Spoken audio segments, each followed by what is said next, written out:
মাঝরাত গ্রামের শেষ মাথায় পুরনো আমবাগানটা আজ যেন কোনো অভিশপ্ত জঙ্গল। সিদ্ধার্থ ওরফে সিধু ধীর পায়ে এগিয়ে চলেছে। তার কাঁধে একটা জীর্ণ গামছা। ঋণের বোঝা, পাওনাদারের গালাগালি আর ঘরের অভাব সবই আজ তাকে এই অন্ধকার পথে টেনে এনেছে।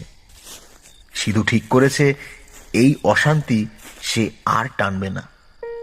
আর পারছি না, মুক্তি চাই।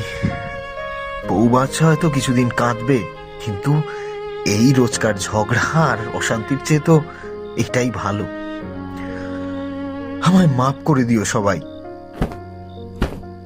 গামছাটা ডালে জড়াতে গিয়েই সিধুর হাতটা মাঝপথে থমকে গেল।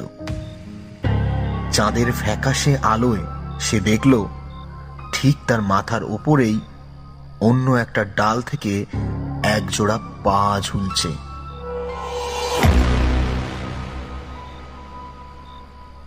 ফ্যাকাশে নিথর এক জোড়া পা। সিধুর রক্ত হিম হয়ে এলো। কাঁপা কাঁপা চোখে সে একটু উপরের দিকে তাকাতেই দেখল এক বীভৎস মুখ। গর্তে বসা চোখ দুটো দিয়ে যেন আগুন ঠিকরে বের হচ্ছে। সেই কঙ্কালসার মুখটা সিধু ঠিক চোখের সামনে ঝুঁকে এলো। করিস না, করিস না, করিস না, করিস না।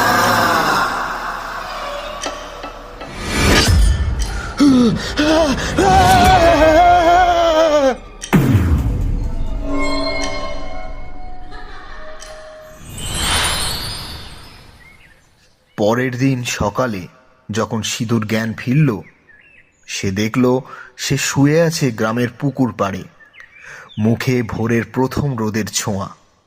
অদ্ভুত ব্যাপার, তার হাতের মুঠোয় সেই গামছাটা তখনও শক্ত করে ধরা। কাল রাতে যা দেখেছিল তা কি স্বপ্ন নাকি অন্য কিছু?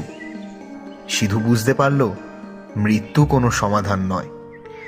যে তাকে বারণ করেছে সে আসলে তাকে লড়াই করার দ্বিতীয় সুযোগ দিয়েছে। না, এভাবে হার মানলে চলবে না। এই গামছাটা আজ থেকে আত্মহত্যার দড়ি নয়, ঘাম মোচার সম্বল হবে। আমায় বাঁচতে হবে, বাঁচতেই হবে।